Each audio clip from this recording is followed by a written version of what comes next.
Hey, fam. Thank you guys so much for joining us here today on Life Inspired with Mo. So, you guys, it's been a while since we've had a guest. And today I am so honored to have a guest with us today. And it is author Ebony Small. Ebony, thank you so much for joining us. I am so excited to join you and so excited by just the podcast and everything that you're doing with Life Inspire with Mo. So thank you so much for having me as a guest, my friends. I am Yes. looking forward to our time together. I know. I love any time that I get to spend with you, even virtually. Yes. I love it. So, Ebony, we're going to jump right into questions for the audience because I want them to learn so much about this new book and you being an author. So, just tell us, when did you first realize like you wanted to be a writer, like even the concept of writing a book? Well, I can't take credit for it at all. I am, a Christian, so my faith informs my life. And Mm. one of the great, I would say, gifts that God has given the church is the prophetic gift and the ability to, to foretell that which is to come. And I had been the benefit of receiving a prophetic word from a pastor many years before I actually began to write. And a part of that prophetic word over my life was that I would write a book. And it was something that was not far fetched for me because I'm a huge person that loves to journal. I love to process life, process my thoughts, learn from hard places so that I don't repeat them. And I do that through the process of a lot of self introspection. And then I love to share that. And a part of just life for me in terms of being a leader and now present day being, a pastor and having the opportunity to give leadership to other people, I'm always looking for ways that, life can inform experience and how through that, we can find greater truths to live a life on mission, through our Christian faith and our Christian witness. So Mhm. all of that, I would say, prepared me for the moment when I received a random email, was random to me, but I know was God orchestrated from Cindy Bunch over at InterVarsity Press. And the question she had put to the then founder of my previous job and was asking him, might I ever be interested in writing a book? And so he forwarded it to me. I was just like, well, I hadn't really thought about it lately, but since we're on the topic, I know it's something that I'm supposed to do. Can we talk more about it?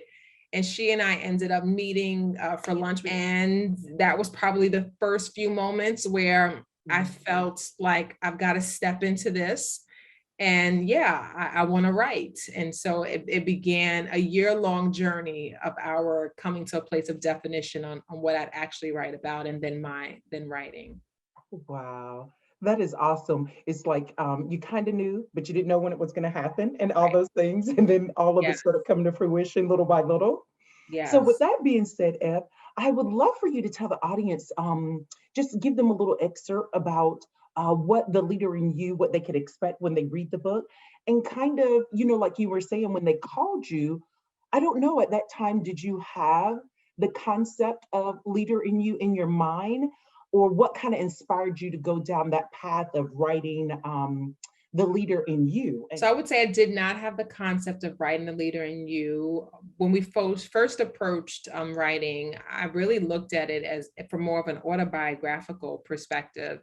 Mhm. And thank God for people that are really nice but really honest, and they basically just said, listen, I know you deeply value all the things that has taken place in your life, but maybe if it's something that's not really compelling for a larger audience that doesn't know you personally already, Mhm. that may not be the motivating factor for anyone wanting to purchase a book about your autobiography. I was like, well, okay, since you put it like that, let's go Thank you for back to your the drawing honesty. board and figure out what we're supposed to be doing here. But I love the fact that God surrounded me around with a writing coach through InterVarsity and certainly through the great people at InterVarsity themselves that just helped to mine within me where I could add value in this Mhm. space. And particularly the place that we wanted to serve was speaking to that next generation leader, which in a lot of ways I represented, as a younger leader, someone in my early 40s. When I wrote the book, I was in my late 30s. And this concept of leading intergenerationally, leading your generation, leading a millennial generation. And so much of that I had attained so much experience within, through leadership at church, through leadership in the marketplace. And that's where we all collectively felt I could be adding the most value in this conversation, this broader conversation of leadership. So it's actually InterVarsity's team who came up with the title for the book, The Leader in You, Discovering Your Unexpected Path to Influence.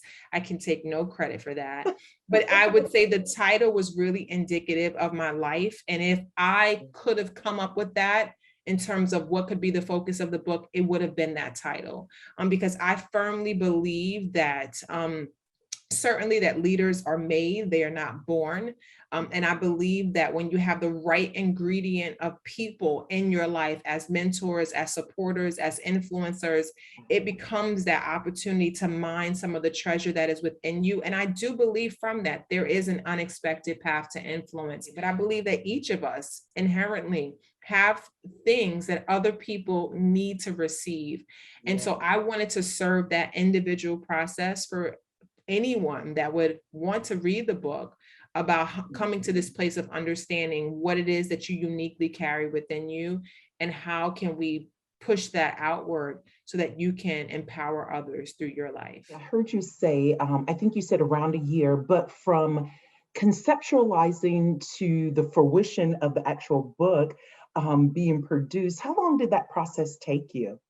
So after having that conversation of an invitation to explore, hey, Ebony, let's put together a proposal, and then we'd still have to IVP, saying we'd still have to review it, approve it. That whole process for me took about a year. And that was more on me, not them. I had wrote my initial proposal, got some feedback, was a little bit discouraged by the feedback, and just kind of left it there. But one day, God really challenged me. And the challenge was that I have given you an opportunity, and you don't know how much longer this door of opportunity is going to be open. What if Cindy goes and get another job, and this is the person that I had, granted you favor with, and you're squandering it? And I was really convicted. And I was just like, Ebony, we've got to seize this opportunity now.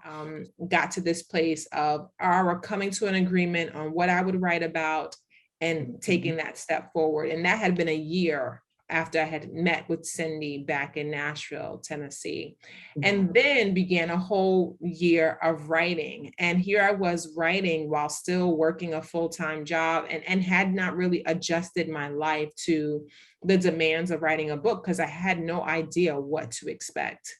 And, we got it done, but it was through the help of a writing coach, Linda Washington. She was incredible, really pushed me, and gave me incredible feedback, but it was hard work writing. And in retrospect, if I had it to do it all over again, I would look to take time away. I understand why people take sabbaticals to write, or they take extended period of times away from work to write, because it allows for a better process. And so, what was one of the most surprising things that you learned in creating your book, like through this process? Did anything kind of shock you or surprise you?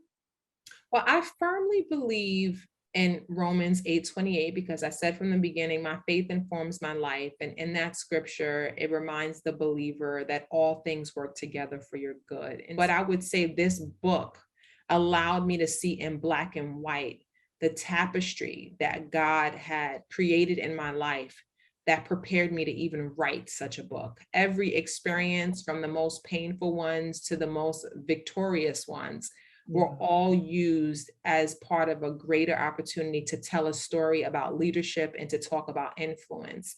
And that made me stop and sit back and really just celebrate what God has done in my life, even in areas where I felt most broken. And I found purpose in those places. And I'm still very humbled by the fact that I've written a book. I'm humbled anytime someone tells me that they read it and it impacted them.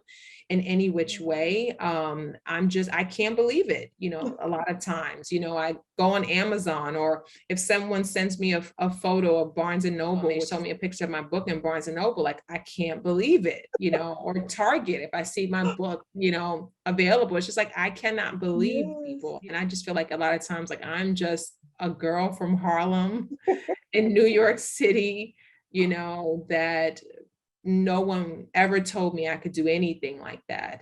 And so it's just deeply, deeply humbling for me. But our, I would say, difficulty in life, or even the hard places in life, they can either be your accelerants or they can be your pitfalls, but you get to choose Yes. how they impact your life.